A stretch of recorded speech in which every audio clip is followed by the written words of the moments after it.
Hello everyone, a very warm welcome to my YouTube channel job hunt with Abhishek. I hope कि आप लोग बहुत ही स्वस्थ होंगे और मस्त होंगे। तो आज का जो जॉब आया हुआ है वो आपका बिहार पब्लिक सर्विस कमीशन की तरफ से आया हुआ है, यानी कि बिहार लोक सेवा आयोग से। और ये है उनका ऑफिशियल वेबसाइट, जैसा कि आप देख पा रहे हैं। ठीक है, तो और ये है उनका लिंक लिंक जो है मैं हमेशा की तरह डिस्क्रिप्शन बॉक्स में पिन कर दूंगा, वहां से आप डायरेक्टली आ सकते हैं। तो जैसे आप इसके ऑफिशियल वेबसाइट पे आएंगे तो यहाँ पे देखिए 21 मई 2025 को जो है इन लोगों ने रिलीज किया था अपने वेबसाइट पे। एडवर्टीजमेंट यहाँ पे दिया हुआ है असिस्टेंट सेक्शन ऑफिसर का in Bihar public service commission Patna. ठीक है, एडवर्टीजमेंट नंबर भी दिया है। सेकंड यहाँ पे एक और है for the post of mineral development officer के लिए under mines and geology department में। ये भी गवर्नमेंट ऑफ बिहार के अंडर में ही आता है। ठीक है, एक और है यहाँ पे, देखिए यहाँ पे असिस्टेंट इन्वायरमेंटल इंजीनियर इन बिहार स्टेट पॉल्यूशन, ठीक है, कंट्रोल के लिए और यहाँ पे एक और है, ठीक है, public relation officer in Bihar state pollution control board under environment. तो अभी जो है मैं केवल फर्स्ट वाला बताऊंगा, ठीक है, बाद में जो है इन तीनों पे भी मैं वीडियो बना दूंगा। ठीक है, अगर आप चाहें तो यहाँ से इनका ऑफिशियल वेबसाइट पे आके चेक कर सकते हैं, नहीं तो आप जो है सब्सक्राइब कर लीजिए मेरे चैनल को। ठीक है, ताकि मैं कोई भी वीडियो डालूं तो तुरंत आप लोग को जो है उसका नोटिफिकेशन मिल जाए। तो चलिए देख लेते हैं कि क्या क्या जो है इसमें रिक्वायरमेंट है असिस्टेंट सेक्शन ऑफिसर वाले के लिए। ठीक है, तो देखिए ये है उनका ऑफिशियल एडवर्टीजमेंट जो कि आपका आया हुआ है बिहार लोक सेवा आयोग से। ठीक है, ये आपका नेहरू पथ बेली रोड पटना में रहने वाला है। विज्ञापन संख्या यहाँ पे दिया हुआ है, एडवर्टीजमेंट नंबर। यहाँ पे टोटल जो है 41 वैकेंसी रहने वाली है। ठीक है, यहाँ पे अनारक्षित के लिए देखिए, मतलब अनरिजर्व कैटेगरी के लिए। ठीक है, तो कुल पदों की संख्या यहाँ पे 16 रहने वाली है, जिसमें कुछ पद के लिए जो है महिलाओं के लिए भी जो है इन लोगों ने फिक्स किया हुआ है, जिसमें 6 जो है महिलाओं के लिए है। ठीक है, आर्थिक रूप से कमजोर जो कि ईडब्ल्यूएस कैंडिडेट है। ठीक है, ईडब्ल्यूएस कैंडिडेट के लिए 4 है, उसमें भी महिलाओं के लिए एक रखा गया है। अनुसूचित जाति के लिए 9 है यहाँ पे। ठीक है, अनुसूचित यानी कि जो है आपका एससी हो गए। ठीक है, और अनुसूचित जनजाति यानी कि एसटी हो गए, तो इनके लिए एक है यहाँ पे, और यहाँ पे महिलाओं के लिए 3 है, यहाँ पे नहीं है एक भी।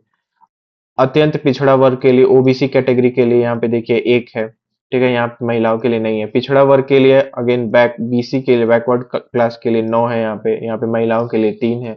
ठीक है, पिछड़े वर्ग की महिलाओं के लिए, ये महिलाओं के लिए है। ठीक है, तो यहाँ पे एक रखा गया है, यहाँ पे नहीं है। ठीक है, टोटल यहाँ पे अगर हम देखें तो 41 यहाँ पे वैकेंसी रहने वाली है, जिसमें महिलाओं के लिए 13 वैकेंसी फिक्स्ड है।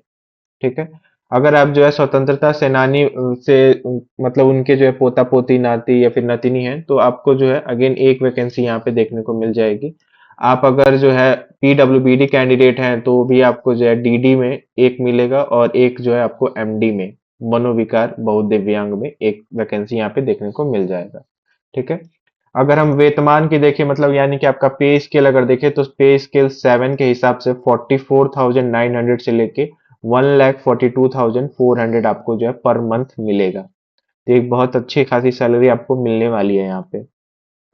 शैक्षणिक योग्यता मतलब एलिजिबिलिटी अगर देखें, एजुकेशनल क्वालिफिकेशन, तो किसी भी विश्वविद्यालय से स्नातक डिग्री, मतलब अगर आपने केवल जो है यूजी डिग्री किया हुआ, अंडर ग्रेजुएशन किया हुआ है किसी भी सब्जेक्ट में, ठीक है, तो यहाँ पे आप एलिजिबल हैं, आप अप्लाई कर सकते हैं। और नो मैटर कि आपका कितना परसेंट है, बस आपके पास डिग्री है, आप पास हैं second division, first division, third division, तो यहाँ पे आप एलिजिबल हैं, अप्लाई कर सकते हैं। ठीक है, उम्र सीमा की अगर हम बात करें तो न्यूनतम मिनिमम जो है 21 ईयर्स रहना चाहिए इस डेट के अकॉर्डिंग। और मैक्सिमम जो है पुरुष के लिए, ठीक है, मेल के लिए, मेल कैंडिडेट के लिए 37 रहने वाला है। ठीक है, और पिछड़ा वर्ग, अत्यंत पिछड़ा वर्ग पुरुष एवं महिला के लिए 40 वर्ष रहने वाला है, 40 ईयर्स। और अनुसूचित जाति और अनुसूचित जनजाति पुरुष एवं महिला दोनों के लिए यहाँ पे 42 ईयर्स रहने वाला है।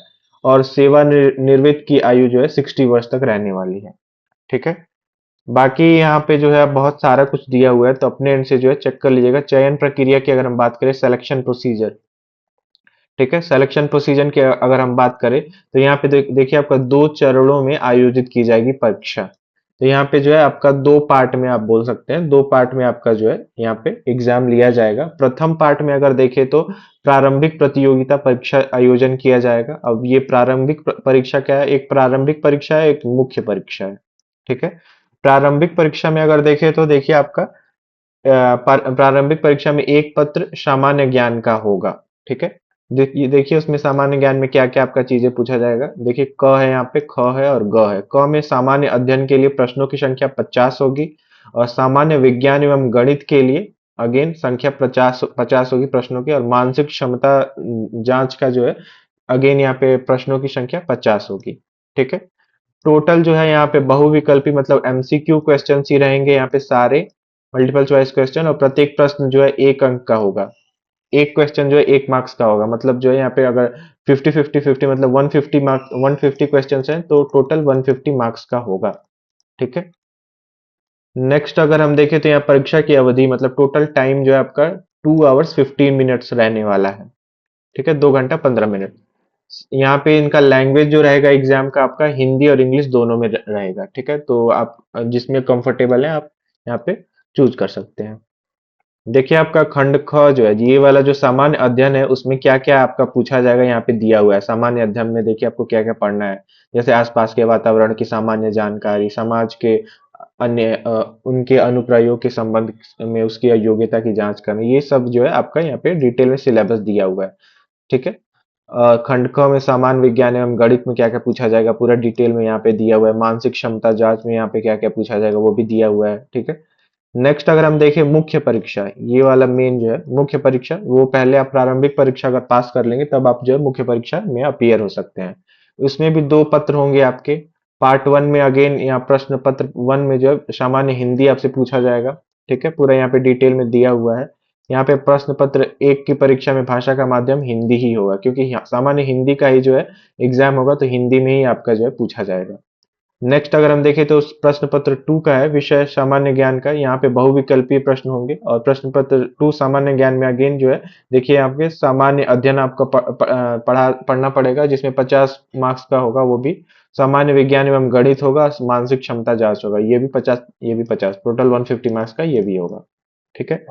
यहाँ पे भी आपका जो है हिंदी इंग्लिश दोनों में यहाँ पे दिया जाएगा। ये भी 1 घंटे का रहने वाला है, सॉरी 2 घंटे 15 मिनट का रहने वाला है, और एक क्वेश्चन 1 मार्क का रहने वाला है। अब देखिए मुख्य परीक्षा में प्रश्न पत्र में सामान्य ज्ञान में क्या क्या चीजें आपको पढ़नी है यहाँ पे डिटेल में लिखा हुआ है। ठीक है। सामान्य विज्ञान में क्या पढ़ना है, मानसिक क्षमता जांच में क्या पढ़ना है, पूरा डेटा जो है दिया हुआ है सिलेबस इनका। मेधा सूची उसके बाद जो है आपकी तैयार होगी, जब आप दोनों एग्जाम जो है क्वालिफाई कर लेंगे उसके बाद से जो है आपका सेलेक्ट हो रहे हैं कि नहीं, उस अकॉर्डिंग से जो है ये लोग अपना मेधा सूची निकालेंगे। ठीक है। तो इनके ऑफिशियल वेबसाइट पे बने रहिएगा, अगर आप पास होते हैं तो वहीं पे जो है सब कुछ डिटेल आ जाएगा। ठीक है। अगर नेक्स्ट अगर हम देखें तो एप्लीकेशन फी वगैरह की यहाँ पे बात की गई है। शुल्क अगर देखें तो देखिए एप्लीकेशन फी, अगर आप सामान्य अभ्यर्थी हैं, ठीक है, मतलब अनरिजर्व कैंडिडेट हैं, तो आपको 600 देना है। ठीक है। और केवल बिहार राज्य के अनुसूचित, मतलब आप जो है बिहार राज्य के ही हैं और अनुसूचित जाति हैं, अनुसूचित जनजाति हैं, तो आपको 150 रुपीज देना है। बिहार राज्य के स्थायी निवासी सभी आरक्षित अनारक्षित वर्ग महिला उम्मीदवारों के लिए 150 रहने वाला है। दिव्यांग पीडब्ल्यूबीडी कैंडिडेट के लिए 150 रहने वाला है, अन्य सभी उम्मीदवारों के लिए 600 रहने वाला है। ठीक है। मतलब ये नहीं है कि आप केवल बिहार के हैं तभी अप्लाई कर सकते हैं, किसी अदर स्टेट से हैं तो भी यहाँ पे आप जो है अप्लाई कर सकते हैं। ठीक है। इसका जो है स्टार्ट डेट है ये 29 मई से स्टार्ट होगा, अभी ये स्टार्ट नहीं हुआ है। आप जो है कैलेंडर में कहीं भी मार्क कर लीजिए और जो है भूलिएगा मत, अप्लाई कर दीजिएगा टाइम से। और इसका लास्ट डेट जो रहने वाला है वो 23 जून 2025 रहने वाला है। ठीक है। नेक्स्ट अगर हम देखें तो इनका जो है ऑनलाइन वेबसाइट है, यहाँ से आप जाके अप्लाई कर सकते हैं। पहले आपको ओटीआर रजिस्ट्रेशन वगैरह करना होगा, अगर आपने किया है तो डायरेक्ट आप जो है फॉर्म भर सकते हैं। ठीक है, पूरा डिटेल में यहाँ पे दिया हुआ है। So that's it, I hope कि जो है आपको सब कुछ समझ में आया होगा। स्टिल कोई क्वेरी है तो आप जो है कमेंट सेक्शन में कमेंट कर दीजिएगा। एंड नेक्स्ट जो भी मैंने बताया और भी इसमें जॉब आई हुई है, तो आप जो है मेक श्योर कि आप जो मेरा चैनल फॉलो कर ले, ताकि जो है मैं वीडियो डालूं तो तुरंत आपको नोटिफिकेशन मिल जाए। तो थैंक यू वेरी मच।